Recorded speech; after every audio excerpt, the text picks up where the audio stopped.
The Guyana government challenging the outcome of a no-confidence motion in court. And in sport, a call for Richard PYBUS' appointment as West Indies head coach to be rescinded. I'm Ricardo Roberts, and this is Caribbean in 10 for Friday, January 4, 2019. I'll be back with the details after the break.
The Guyana government will today file a legal challenge to the no-confidence motion which it lost last month.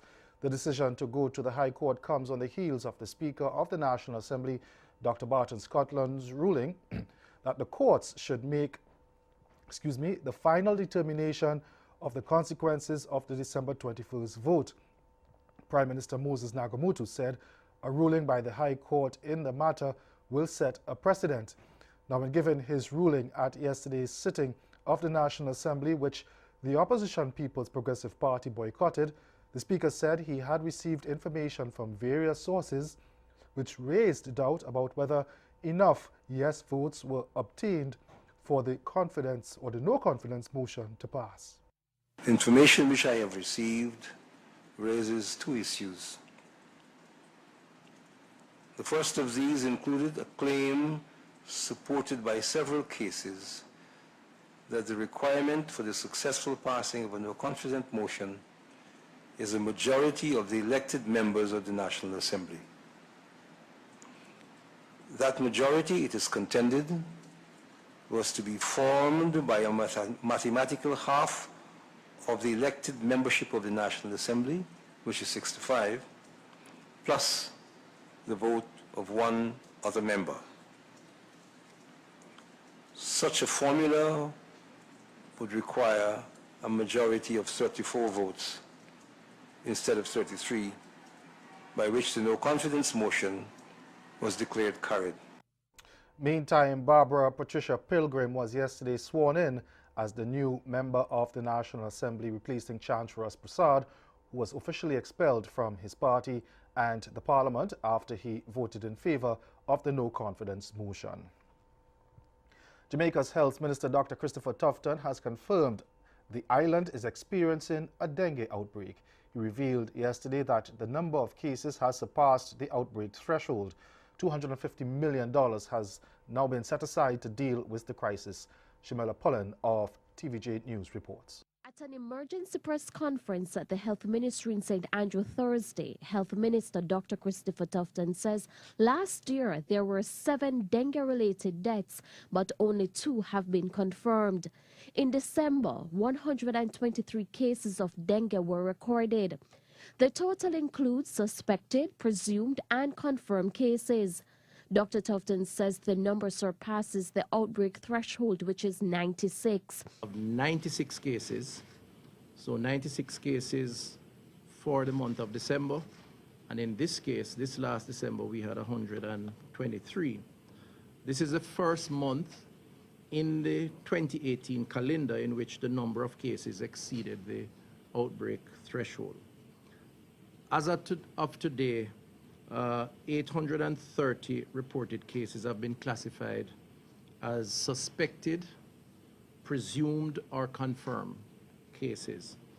The number of confirmed cases of dengue stands currently at 23. Sandals Results International says it will be eliminating all styrofoam products from its 19 sandals and beaches resorts across the region in a continued effort to protect the environment. Deputy Chairman Adam Stewart said in a statement yesterday that the move comes on the heels of the resort eliminating plastic straws, stirrers, laundry bags and gift shop bags last year. Now, the statement noted that the Sandals Foundation, the philanthropic arm of the Sandals Resorts International, continues to amplify efforts to reduce pollution in the Caribbean and educate communities on the dangers pollution poses to the environment, health and tourism. And it said eliminating styrofoam is another way the company is reducing its environmental footprint and improving the health of Caribbean communities.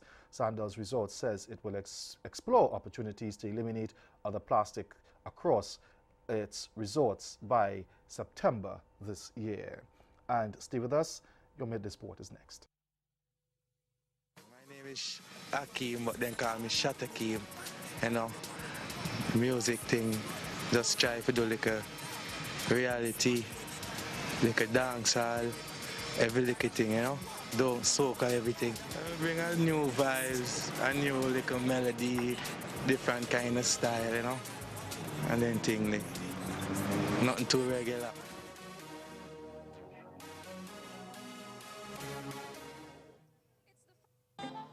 How y'all feeling? How y'all feeling? Hey, listen. This is not St. Kitts. This is not Guadeloupe. This is not Martinique. Even though we welcome all the people from Guadeloupe, Martinique, St. Martin, Antigua, we welcome all the people from abroad. But this is Dominica. Where's Dominica? Oh, yeah.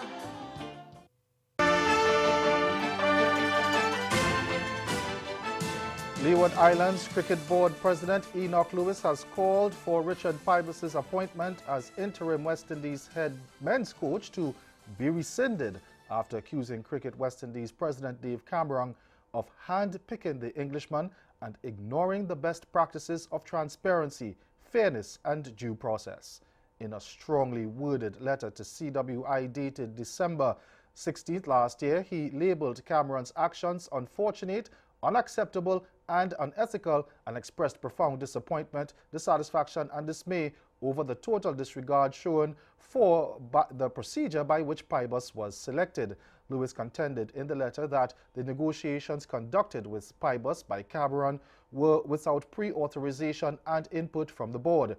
He said neither the Director of Cricket nor the Cricket Committee nor the Technical Cricket Committee was consulted on the initiative to engage or negotiate with PYBUS. Lewis reminded that Cricket West Indies consistently claimed to be a highly transparent organization in response to doubts and allegations raised recently by some prime ministers and other stakeholders in the region. He said Cameron's recruitment of PYBUS was unusual for several reasons because the Englishman had not formally expressed an interest in the post. He has limited international head coaching experience. He has not coached an international cricket team for at least the past 5 years.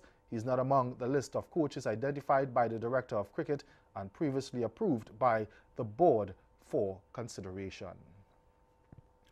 Four-time reigning champions Guyana Jaguars will not be intimidated by star-studded arch-rivals Barbados Pride when the two teams meet in the third round of action in the regional four-day competition, which is currently underway. Now, Jaguars lead the standings after winning both their opening Pride matches, but Pride have welcomed back their West Indies players and they start the contest at the historic Kensington Oval as favourites. That's Caribbean in 10. Join us again at 6:30 for Caribbean Newsline. Good afternoon.